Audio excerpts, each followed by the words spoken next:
Hi, I'm Lindsay. And I'm Connor. And I promise this is interesting. Connor, what are you yapping about today? I know, today's my episode, right? It's funny that you promise it's going to be interesting, but you don't even know what we're talking about. I don't, so I could be lying. I Yeah. probably am. I lie a lot. Really? No. Sometimes I catch myself lying about really stupid things. You'll be like, what did you have for breakfast this morning? And I'll be like, I made a Greek omelet. And then I'll be like, that's not true. Actually, You've done that before where you say it out loud. He's like, that's not true. I don't know why I said that. Yeah, I just lie automatically. And then, so I'm like a psycho who's really trying to get it together. Well, funny you should mention psychos that are trying to get it together, because that's kind of in the vein of what we're talking about today. Beautiful. Beautiful segue, I know. Let me ask you this. What is one of your favorite television shows of all time? Mad Men. Okay. What's another one of your favorite television shows of all time? Better Call Saul. Okay. Think across the Atlantic Ocean. Peaky Blinders. Peaky Blinders, that's right. Peaky Blinders, which is about Thomas Shelby, the life and times of Thomas Shelby and his boy gang in London. The little boy gang. They were quite large men. Okay, they were at least 5'9". So they're enormous, muscly. Which 5'9". We'll go into that in a second. What was Thomas Shelby's occupation? His real occupation? His real occupation, yes. A welder. And what does he do in the show? In the show, he runs he does horse betting. He's a horse bettor, right? He runs a gang. He runs a gang. Now, before he ran the gang, what did he do? What was his thing? He was in World War I. He was a in soldier in World World War War I. That's right. And before that, he loved horses. He did love horses. But when he was in World War I, what was his specific occupation? He was a tunneler. A tunneler. And what do you know about tunnelers in World War I? I know that was the worst gig you could have in World War I, and that a lot of them died because you'd be digging. So the whole goal, you would be fighting these enormous bloody battles for weeks or months on end for literally a yard of land. That's what you're fighting for. And so trench warfare, you'd have to start digging underneath your trenches to try to get to your enemy from underneath. That's right. But sometimes they knew that you were doing that, especially if you were digging underneath the Germans, because nothing gets by the Germans. So then you'd hear them tinkering on the other side of the tunnel, and you knew they were coming for you. Right. Terrifying. I've watched a couple scenes of that, of Thomas Shelby talking about it and the nightmares that he has from it, which it seems like a pretty horrific job to have generally. But that's going to be my subject of discussion today. I'm so excited. Not just tunneling in World War II, but tunneling across time and why humans have done it, mostly in war, it seems. I thought when you said tunneling across time, I thought we were going to get into a Brandon Sanderson time travel story, and I was a little bit, okay, I'm back. I don't think Brandon Sanderson's done a time travel story just yet. Well, I'm sure he's working on one right now. Probably. And it will be 5,000 pages long. Yeah. I am a big fan of Brandon Sanderson, as obviously, you know. And I've just finished Mistborn and I'm about to finish Way of Kings. So when I arrived on our first date, you were already at the coffee shop we were meeting at, and you were reading a Brandon Sanderson book. Was I? What was I reading? On your Kindle. I can't remember. You don't remember? It was probably called The Fury of the Sun or whatever. No, I believe it was called Blood and Thorn. No, I think it was The Fog of My Father.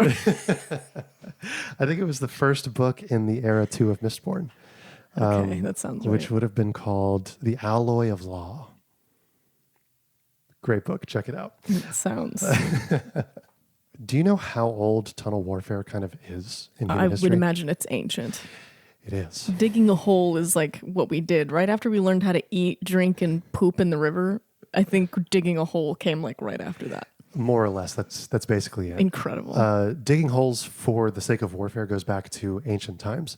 Once humans started building walls, that's when we started digging holes to kill those humans. To get underneath the wall. And we did that before too. We would, ancient humans like Homo sapiens would dig tunnels to catch prey.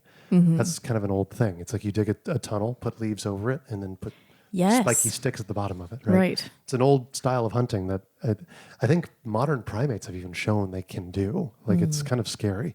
But I like the way gorillas do it. Yeah. They just grab a fox or whatever by the leg and they just smash it against a rock. Horrifying. Animals that size are kind of scary. It's I'm terrified of gorillas. You are terrified Unironically, of gorillas. I'm terrified. If a gorilla walked in here right now, I would not be cool about it. Well, and I'm terrified of bears. Bears are awful in every sense of the word because a lot of animals, will kill you and then eat you. That's the whole thing. It's you're a threat, kill, eat, right? bears will just hold you down and eat you while you're still alive because nothing can really fight against them. And it's awful. Well, actually, what happens, so black bears will only kill you Right. if you are threatening them, but Which that's very rare. Black bears are the smaller of the two bears and they're species. scaredy cats. Like Yeah. if you clap at them, they're like, hey, get off my lawn. They're like, Yeah. sorry. Okay, yeah, going back into the woods. Grizzly bears will kill you because they think you're trying to kill their babies, which I Right. would never. I'm surprised bears haven't picked up on my amazing aura yet.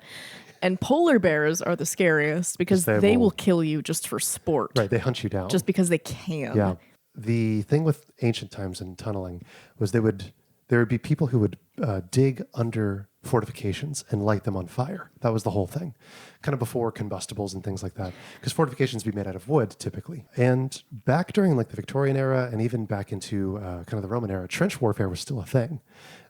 If you wanted to take a city, the first thing you would do is dig trenches around the city and make fortifications around it, right? For siege siege warfare, basically, right?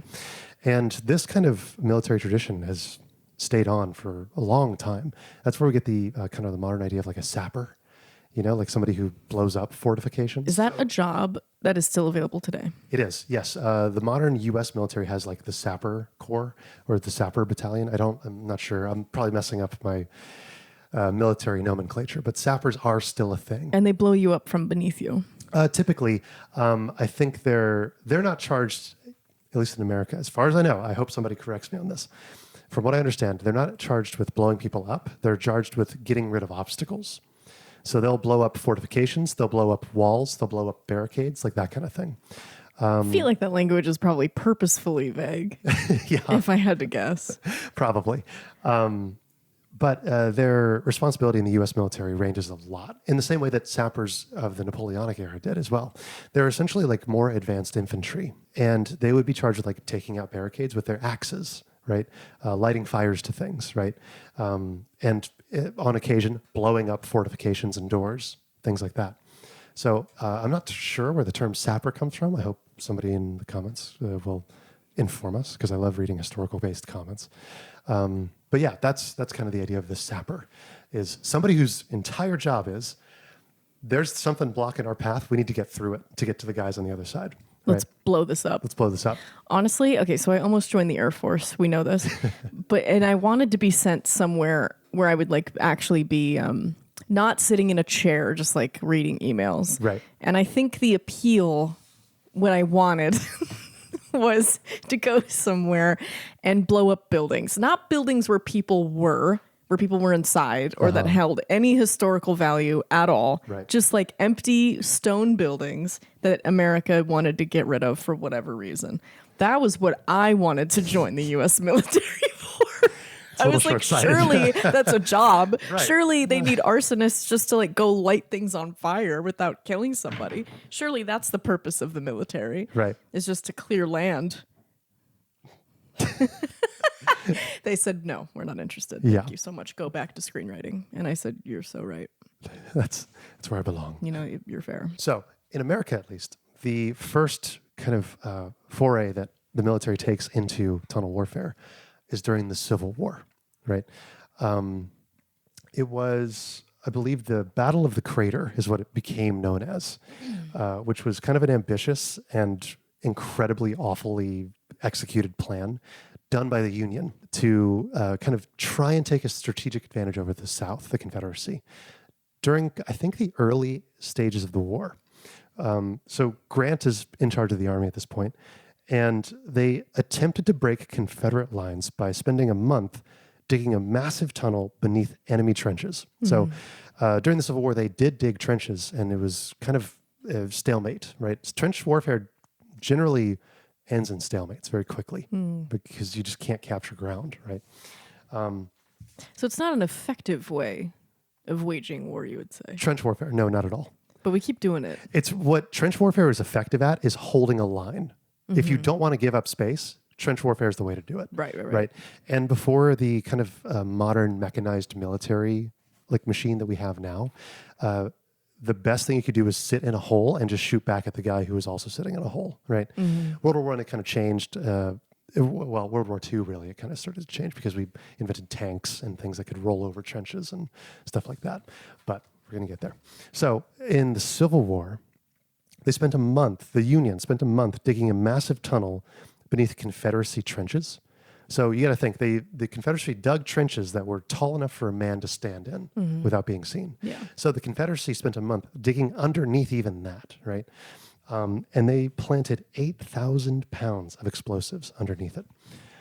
And very passionate people. I know, weren't they? They really believe in their cause. And when they detonated it, it left a crater that was 170 feet long and 30 feet deep. Now it's known as the Mariana Trench. Yes. That's what we're getting to, isn't it? Ended up killing hundreds of people. Sweet Jesus. I believe it also killed people on the Union side as well. But the follow-up charge, so they blew the charge, right? And the idea was we're going to blow the charge, it's going to catch them off guard, and then we're going to charge in. We're going to blow all the explosives, and then we're going to charge in and take the land. The problem is the explosion was like so big that the Union was caught off guard by how big the explosion was. And so when everybody's ears are ringing, everybody's kind of like, oh, what? The Confederacy jumped in and killed everybody and took the prisoners of the guys who blew up the trench. So incredibly ineffective. They didn't know what to do. That was like the thing. We were still messing around with like explosives at this time, right? So the Union blew up the Confederacy. They did. Their trench. And then were stunned by their own explosion. Yes. And they were trapped in the pit that they had just blown up. Trapped in the Mariana pit. Yeah. And then the Confederacy jumped over and killed them anyway. Yeah. Incredible. Yeah. Grant's America. Grant's America. I know. You know, I'm sure you know this already, but the rebels were so outnumbered by the Union Army. I mean, the Union had more resources in New York State than the Confederacy had in its entirety. Right. Like, the Confederates were never going to win this war. No, never. So they resorted to just yelling. And Really? that's where that term, the rebels yell, rebel comes yell, from. yeah. Because they would march into battle and they'd be like, fuck, we're outnumbered by like 10,000. Right. Let's just scream like banshees. And they Yeah. did. They just screamed and made crazy faces, and it terrified the Union because they were like, what is, Right. who are these people? And that kind of rings back to like what the Revolutionary War had going for us in terms of like American warfare, which was a lot of like guerrilla stuff, right? That was the big thing. And so yeah, from what I understand, the kind of Confederate rebel yell, they would use the yell and it would echo off the hollows of the South like landscape, and it sounded like there were a lot more people than there were. Right. Right. That was another thing. And it kind of freaked out the people who were sitting up in New York and like they'd never been in this kind of landscape before. Right. The biggest kind of screen time that tunnels get in a war theater is going to be World War I, right? Yes. And it's because trenches were such a prominent piece of World War I, right? We don't have to go back into the history of what World War I was kind of about and what started it. All you need to know is that the Germans were against the Allies, right? Mostly England, France, the U.S., all of like England's people, right? It is called World War I because pretty much every nation on the planet was involved in some way, shape, or form. I know. When I was reading this, I forgot, but like there were mentions of India being involved, right? It's like tons of African nations. Australia, New Zealand, Greece. Like it's like, and major contributions, but the real players were the United States, France, Britain, Germany, right, and Austria-Hungary. Yeah. The big thing was everybody in terms of war always wants a strategic advantage, right? The big one here being digging tunnels, right? So when you're digging trenches, there were thousands of miles of trenches across the European theater. And a lot of them ended up in stalemates. And so the only advantage they could try and get was like, okay, we need to dig tunnels underneath these trenches to try and, gain some kind of advantage. We need to get them out of their own trenches somehow, right? And that was done in a couple different ways. Tunnels were one way, but another way was just like developing different methods of dealing with entrenched enemies, right? I found this really fascinating. So I'm part Canadian. I'm half Canadian. My dad's Canadian, full-blooded. So I was... Classic American. Classic American, I know. But Canadian military history is really fascinating because of Canada's relationship to like the global stage in a lot of ways. At this point in World War I, Canada is still technically like under, I believe, like English power. Like they still recognize the Queen, and England's calling on Canada to help, right? The Canadian trench fighters were some of the best in the world at that point. Yeah. They had developed techniques to like, they were crazy. They developed techniques, I think, alongside Native American corps. So like military corps. So they would blacken their faces. They would sneak up in the dead of night. They would dig shallow tunnels and like kind of wade through them during the day without being seen. And at night, they would like basically jump the hole into the trench with these crazy improvised weapons, like, knives with brass knuckles in them, cudgels with nails stuck into them, grenades. They didn't want guns. They would use like Lewis machine guns, which were these like big kind of tubular looking machine guns. But in their mind, using a gun is awful because then they know you're there. They'd rather kill you silently, right?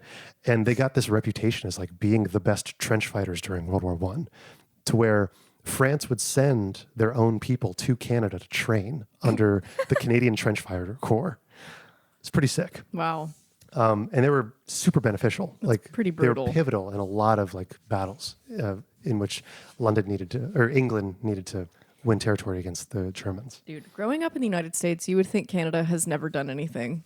They've never produced an impressive person. They've never invented anything, never been anywhere. We never learned about Canada unless we're talking about like the French-Canadian War and how it benefited the United States. Like that's the only lens through which we ever studied Canada. Otherwise, it's just like, oh yeah, it's kind of cold and Trudeau has nice hair and that's kind of all there is to know about Canada.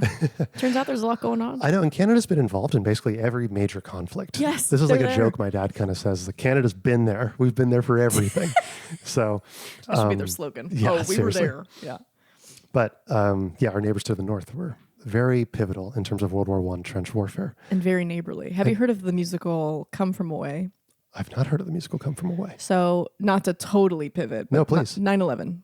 Okay. Our favorite national holiday. Yes. So on 9/11, obviously, there was tons of air traffic that had to be rerouted and landed immediately because nobody knew how far stretching the terrorist attack could go. Right. So all of these planes in the United States ended up landing in Canada and just were grounded. And all of those people were American citizens and they were kind of stranded in Canada for weeks. I think actually a couple of months while they were sorting out like the border and security and who can get them newfound, back. And the Canadians welcomed them in just like family. Yeah. It was a really wonderful show of like international cooperation. And it was so sweet and so gay that someone said, we got to make a musical about this. So they've been very good neighbors. It's a bit of a musical about it. During World War I, as you know, England's not a very big country, right? It's a corpse. It's a cold, bloated corpse in the cold sea. Yeah. Surrounded by people that hate it. Right, exactly. No offense, but part of the struggle that they had was finding people who could dig holes. Part of where they found people were the various countries that surround England. They share an island with England, right? Specifically the Welsh coal miners of Wales. So this is kind of funny. Right before World War I, the Welsh coal miners were having a lot of like labor disputes because coal barons were still a thing back then, right? Are you kidding? No. So the Welsh miners were like, our labor, like the way we're working is too much. We can't. They were going on strike and fighting against like the coal barons of the time. And then World War I happened. And the government was like, hey, cut it out. We'll pay you. Get back in the mines. We need coal. Get in the mines. And so you get us that coal right now. Hilariously, World War I actually helped like the mining conditions of Wales at the time because the coal barons weren't going to move. It only took the Great War. It only took the Great War to get labor rights. And so what they found was like, okay, these people would be very good at digging tunnels. And that's what we need, right? I don't want to be the guy that goes to Wales and asks them to do that. You're right. I don't want that job. Well, hilariously, a lot of people really volunteered. Really? They volunteered so quickly for the job that they had to stop people from volunteering because they needed people to work in the mines to dig coal. Interesting. Do we know why? What the calling was? A lot of people, I know the world was terrified of Germany. Was it just fear of German expansion? So that could be part of it for sure. But we're going to see kind of a theme throughout the wars I'm going to talk about where people who dig the tunnels or go into the tunnels are like a really respected kind of position. And there's a really heavy sense of duty among the people who dig these tunnels. It's really bizarre. They didn't have problems finding people to sign up for the position. And what was interesting is like across history, these people aren't recruited. They're not drafted and said, you have to dig the tunnels. They're like, hey, we have a position of people who dig tunnels And people go, oh yeah, I want that job, please. Like sign me up and send me out. Could not be me. And they were so well versed in what they were doing that they didn't even have to go through military training most of the time. They were already pretty disciplined from a life of like digging in tunnels, right? They knew how to wake up early. They knew how to take care of themselves. They knew how to work in really kind of bad environments. Sleep anywhere. They more or less had a couple of days of training, and then they were sent to the front lines and they were digging tunnels within the week. Gotcha. Like it's kind of crazy, Louise, yeah. you know? Well, you got to think like how long does it take to train somebody and send them to the front lines to shoot people, right? A couple weeks, month, I don't know. But ironically, right, this is kind of the era before labor laws. Some of these guys were digging tunnels when they were teenagers. You know what I mean? Dude, the idea of eating scones with mummy on Monday and by Friday getting blown at by a cabbage head is like insane. How do you even keep up with that? How do you come back home after that experience and you're just like, yeah, I'm going to go ride a horse and have a farm and be normal? There's no feasible way. So yeah, the Welsh coal miners were one thing. Another population that they would pull from were the London subway diggers. Right? That feels like the first place to go. Yeah. And I didn't think of it at all. And this is why I'm not the mayor. Right. Well, you have to think like they were in the middle of expansion, right? And they had to develop these new techniques to dig tunnels. So like, of course, it's like they were, it was specifically, I think I said subway. Partially, I think they were working on the subway, but mostly it was like the London sewer diggers. It's people who were digging out the sewers underneath the city of London. And it's like, of course, these guys would be perfectly versed for this kind of thing because you can't just dig a hole straight. You know what I mean? No. In a city like London that's built up over hundreds of years. Yeah, you're digging around graveyards, like existing sewage systems. Foundations, like of buildings, right? Right. So, and God knows what else. So they were called clay kickers, these people who... That's right, I've heard that phrase before. So they got sent to the front lines as well. And again, volunteers, they loved the job. It's like, you got to think, right? This might be a thing that's kind of unique to certain men of time, but like, if you do a thing, if that's your job, if you do a thing, what is the apex of the thing, right? I think a lot of humans tend to gravitate towards like doing whatever the maximum thing is, right? Right. So it's not enough to build a model rocket. You have to stand on the moon. Exactly. And if you can stand on the moon relatively easily, now that's not enough. You need to live on Mars. Exactly. Yeah. And if you dig holes, what's the apex of digging holes? It's like being a clay kicker. Right. Exactly. World War I. Yeah. So I don't know if I'd call that the apex, but I definitely see. So the London sewer diggers had a technique that was specific to what they did, which was part of the problem with digging tunnels underneath the trenches was kind of what you talked about earlier when we talked about Thomas Shelby, right? You start digging and then you would hear them. You'd hear the people on the other side because the people who were digging from London side or from England side, the Germans also dug. It's not like No, they're both digging. Right. It's not like ran England into each other all discovered the this time. amazing thing called digging tunnels, No. right? The Germans had the same idea, which is like if we can dig holes towards the enemy embankment and blow them up, we have an advantage. And in fact, the Germans were generally better at it. And they were better at trench warfare, too. You can see this in movies like 1917. They actually did a really wonderful job depicting the differences in like British trenches and German trenches. The British trenches, they feel like they're just haphazard, just like held up by cardboard and lint. Because they kind of were. Yeah. It feels like they just got into country. And the Germans are like fortified with metal. And there's like a whole cafeteria area. You have like everything is nicely organized. It's Germany. Right. Like, how do you fight the Germans? Exactly. And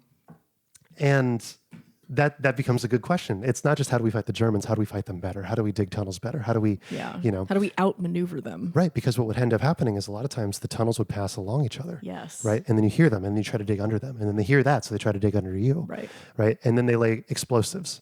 And sometimes what would happen is they would hear where they were digging, and then they would dig underneath them, lay explosives, back up, and blow it up. Yeah. Right? So sound became a big part of the warfare of tunnels. And it kind of became known as like the silent war. Who can be the quietest and dig tunnels? And the clay kickers were very good at this because they had a technique that was so silent that they could tunnel within feet of an enemy position without being detected at all. Part of it was their techniques. Like they would essentially like silently push dirt over their shoulder and like pass it back through the tunnel. Right. They would wear, I forget the word, but essentially ballerina slippers in the middle of these tunnels as well. Whereas the Germans wore like boots. Yeah. Right. So you could hear them clacking. But a big part of it was like staying as silent as possible. Another thing that became kind of normal was using these things called geophones. So they would work in near silence, and they would have like some tunnels that were dedicated to listening to where the Germans were tunneling in from. So geophones were essentially like really advanced, or kind of not advanced, but stethoscopes for the ground. They would place these kind of things on the earth around them and listen with headphones and see if they could hear Germans digging in a certain direction. Right. So they would listen for diggers, and they were doing the same thing on the other side. The Germans were. Right. So these elaborate networks became a game of like silence, right? Who can be the quietest? And England ended up kind of winning that fight, especially in the Battle of Messines, which happened in 1917.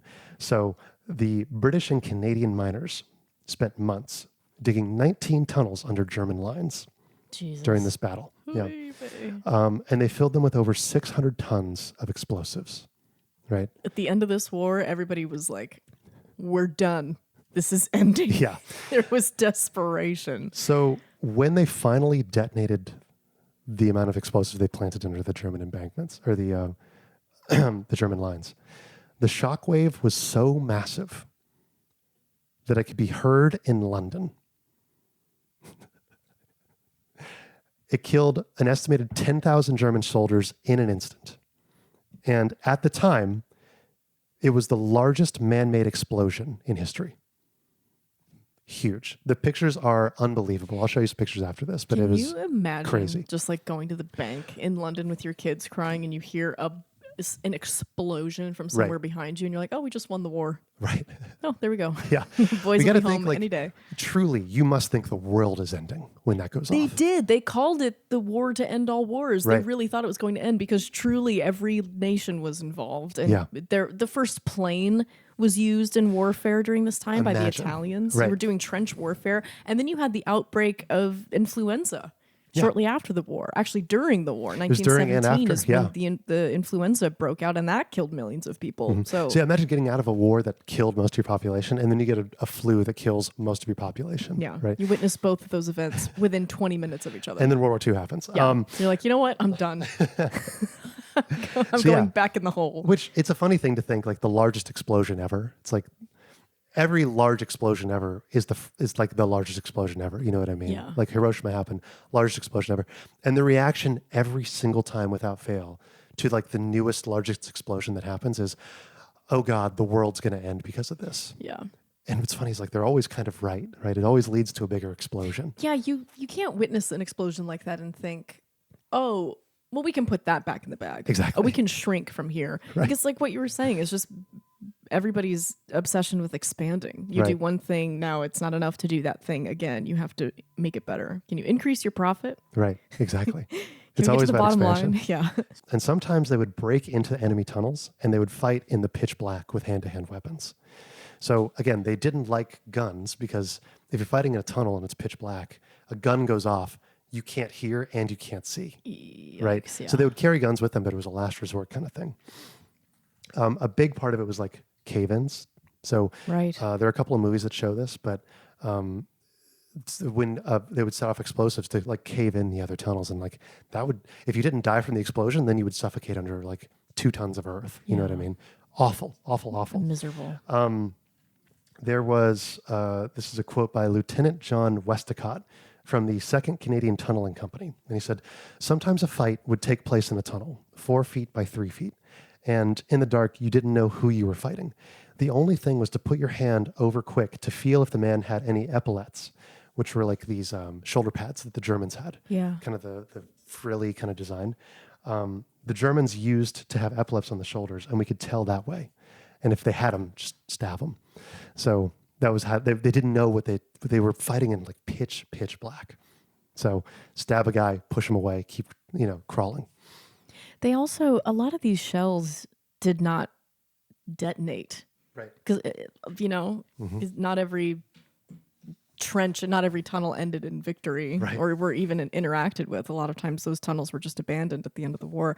So you have this group of men in France whose entire job is to comb the rural hills of France and find these active shells and explosions. And the only way that they can really find that is by getting exploded. Yeah. It's just by stepping on it, and there you go. Oh, that's still a thing. I mean, we have machines now that can find, like, they're mine killers, right? Yes. And they're just basically these giant bulldozers with a whip of chains that dig up the ground. The problem is you can't dig very far with that, right? Yeah, but the idea is they whip and whip and whip, and they hit a mine and it blows up, and they've armored the thing to make sure that it can withstand the explosion. There's really no good way of getting rid of mines. No, they're really nasty. So there's just all this, like, you could see these pictures of it's beautiful rural French countryside. It looks perfect to build a little home and have a cow, and it's riddled with mines that have not been set off yet. Exactly. So I want to jump forward a little bit. So that's World War I, right?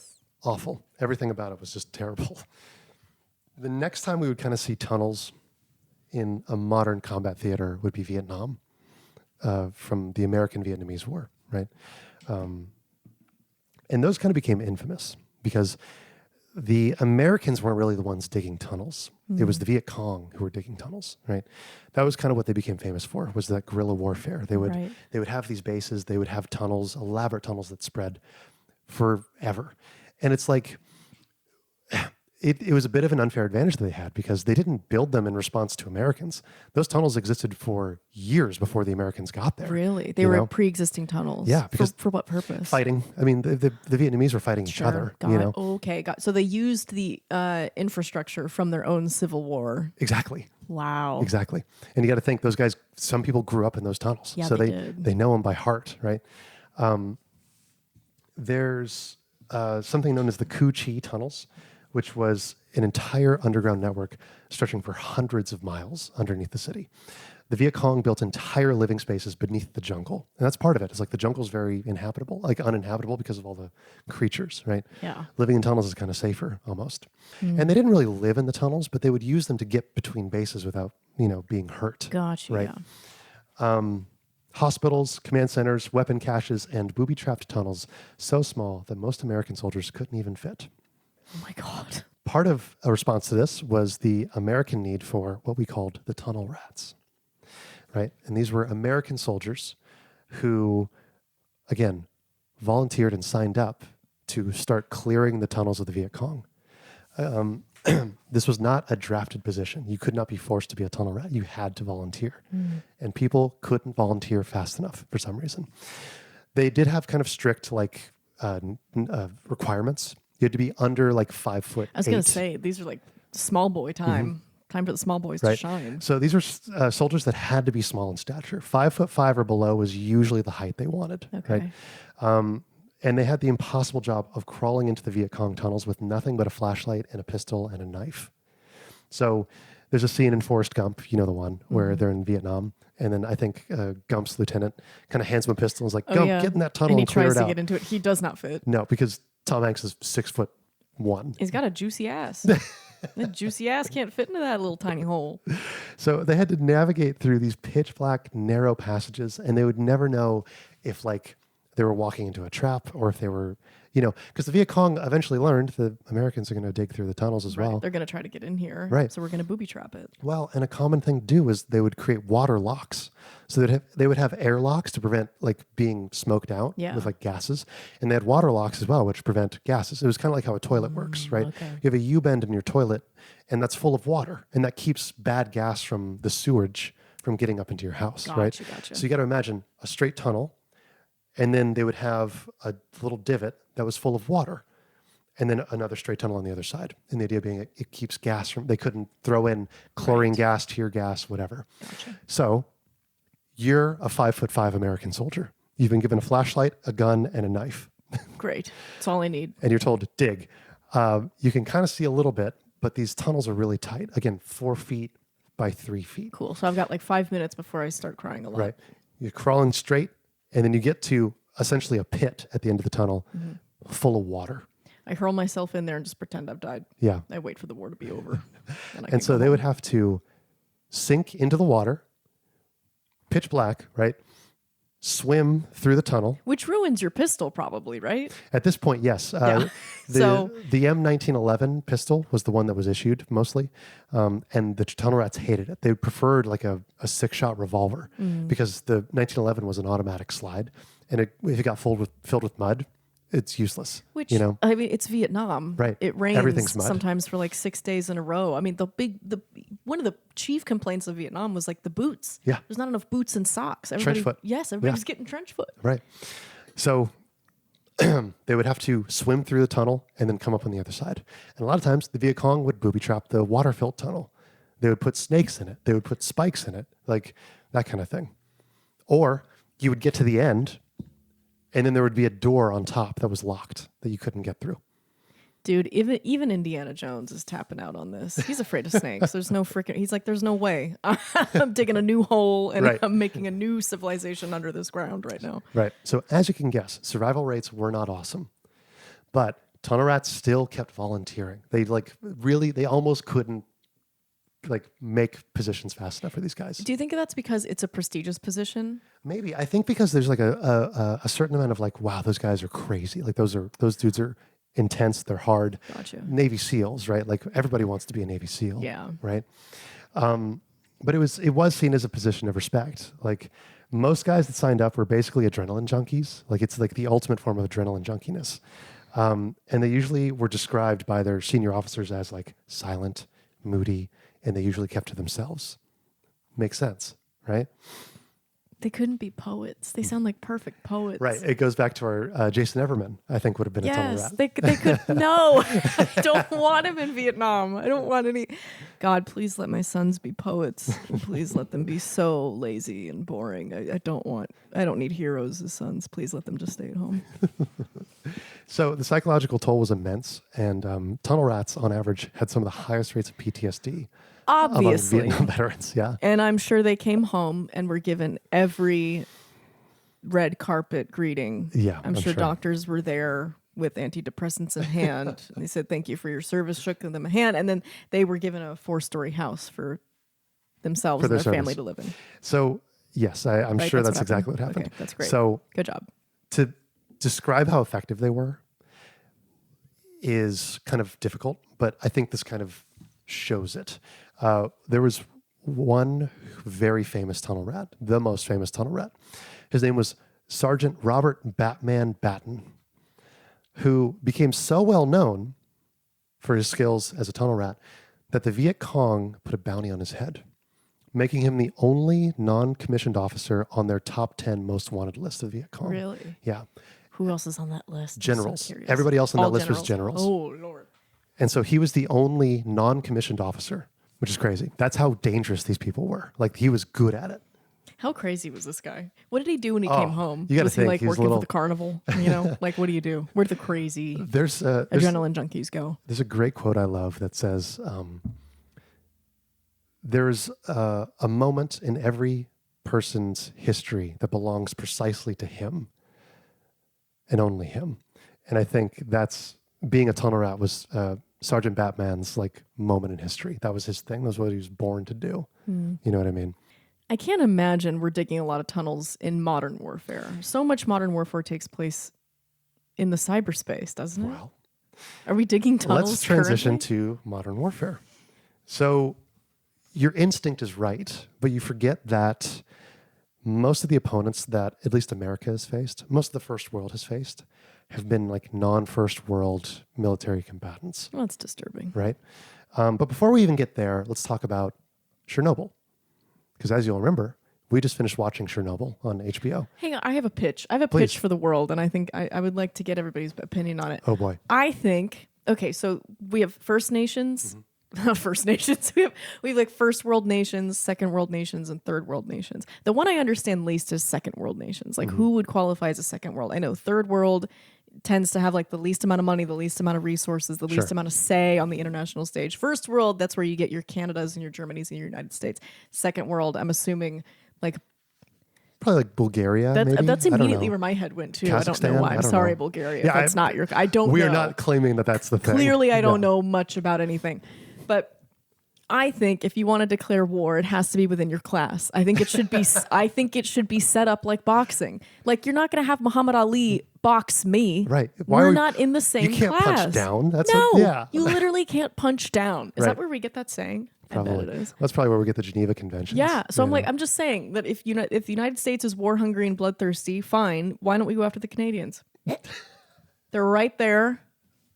Skin in the game. They've been our friends the whole time. They have. I'm not saying I want it. I'm just saying, like, I would feel a little less morally gray and, like, upset if we were fighting within our own class and not like, hey, how about these people that have nothing? Right. Pick on somebody your own size. How about we go pin them to the ground and take everything they're worth? Like, how about that makes you a bully and a weirdo? Yeah. So, and that's my pitch. I like your pitch. Thank you. I think I'm right about everything. So tunnel warfare is like not gone away. It's just evolved. But you got to think it's not about war. It's about problem solving. That's why we use tunnels, right? Again, I'm going to bring up Chernobyl. Right. We just finished watching Chernobyl. We did. Great show. Yeah. Love that show. Shout out to Craig Mazin. Yeah, I just watched it for the second time. I can't believe I watched it for a second time. That's like, it's such a disturbing show. Right. It is very disturbing. But one of my favorite kind of sequences was the fact that was when the Minister of Coal goes to recruit the coal miners to help dig a tunnel underneath the reactor of Chernobyl. That's exactly the scene I was thinking of the entire time you're talking about the Welsh coal miners. Yeah, I'm like, wow, I guess every 100 years or so, the coal miners are called upon by thy nation. Right. Well, what's the thing? It's like every nation has a sword and a dumpling. It's like every nation has a coal miner as well. Right. It's like every nation has a sword. Every nation has a dumpling. You can always find dumpling. We're always used to, some kind of bready dough stuffed with stuff. Yeah, every nation has a type of sword that cuts things. And every nation needs people who dig in the ground. I think that's ultimately the thing. Yeah. That's where our resources come out of. So when the reactor melted down, Soviet engineers sent coal miners under the plant to dig emergency cooling tunnels because they were worried about the reactor melting through and getting into the groundwater supply. Yeah. Right? So that was what the coal miners had to do. Incredibly dangerous job. Incredibly dangerous. So many of them died from radiation poisoning afterwards. Yeah. But they took it as like, this is my duty. I have to do it. It's like, for my country, like I'm going to do that. That seemed to be most people's reasoning. It's like, It hey, was. this job is probably going to kill you in the next 5 years. But if you don't do it, then everyone from here to Moscow and like well into like modern day Ukraine and Bulgaria will For also die. thousands of years. Yeah, it will be completely uninhabitable. And Right. people were like, sure. And just threw bodies at it. Which their operation was successful. They solved the problem. It was. Yeah. Yeah. And they saved, untold hundreds of thousands, if not millions of lives. Maybe billions. I mean, considering the fact that The effect, if that poison continued to spread and if it contaminated the groundwater and then got into rivers, that could have contaminated who knows how many towns and cities and countries and made them completely uninhabitable for millions of years. Yeah. So, and that's the thing. We're going to go into this, but the debt is a word I want to use kind of as I wrap things up here. In modern conflicts, tunnels are still very much used, which is crazy to think about. I am surprised to hear that. Right. Mostly it's been in urban combat or in a semi-urban combat. So America fought against Afghanistan. Yeah. Right? We were fighting against, not Afghanistan. Afghanistan was actually on our side. We were fighting Al-Qaeda that was in Afghanistan. That's right. And the reason we couldn't get rid of Al-Qaeda was because they dug tunnels in the mountains and we couldn't get them out of the tunnels. Oh. Bombs only work if you can get them on the people that need to get hit, right?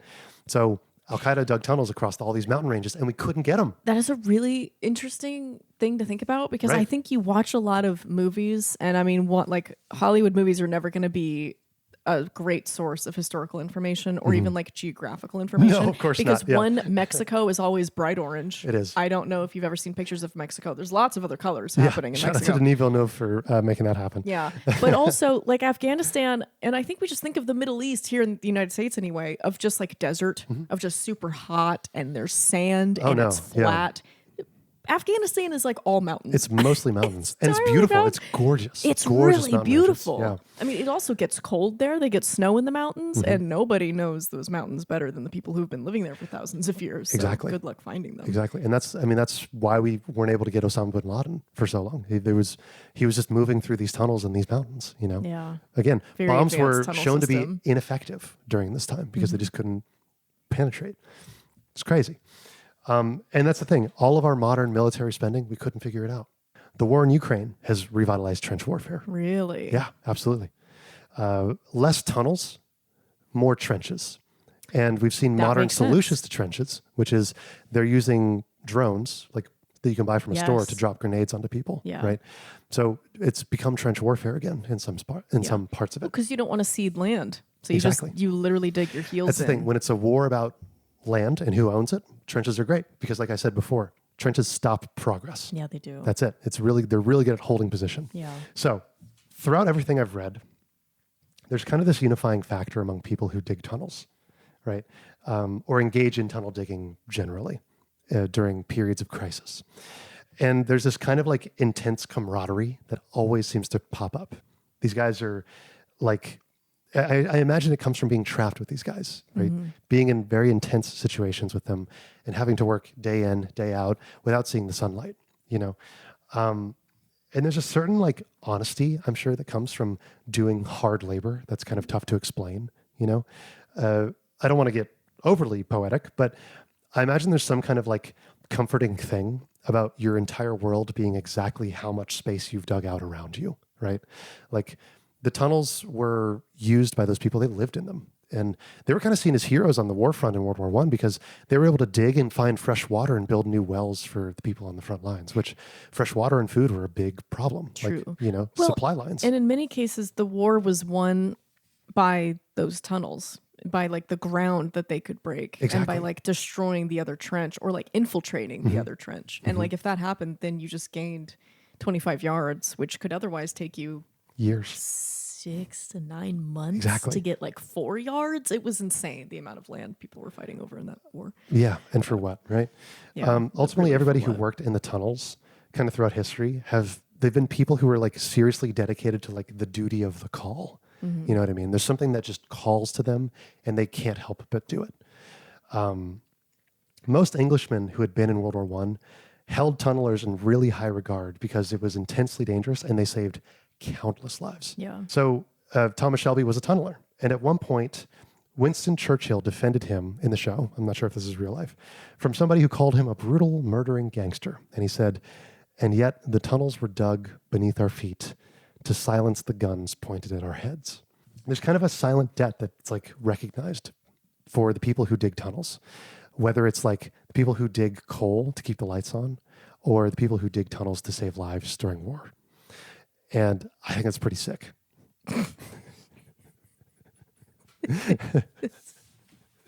And that's my rabbit hole for this week. Well, thank you, Connor, for taking us underground.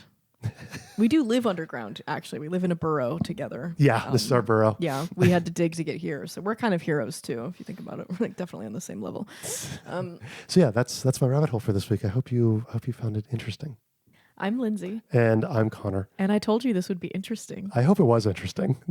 It was. Good. You'll believe me at some point when I say it. You'll be like, no, she's never lied before, and she will not lie to me ever. If there was a war and you volunteered to be a tunneler, which you might, I would also volunteer to be a tunneler. And they would not let you do it? I would do it anyway. I'd be like, you can't stop me. I'd be digging a hole the entire time they're telling me no. Mm-hmm. Like, good luck keeping me from my love. Well, I'm excited to hear what your rabbit hole is for next week. I'm also very excited. Well, stay tuned. Who knows what it is? Yeah, stay tuned. You'll see what that is. All right. Well, I'll talk to you next week. Yeah, I'll see you in 5 seconds. Bye.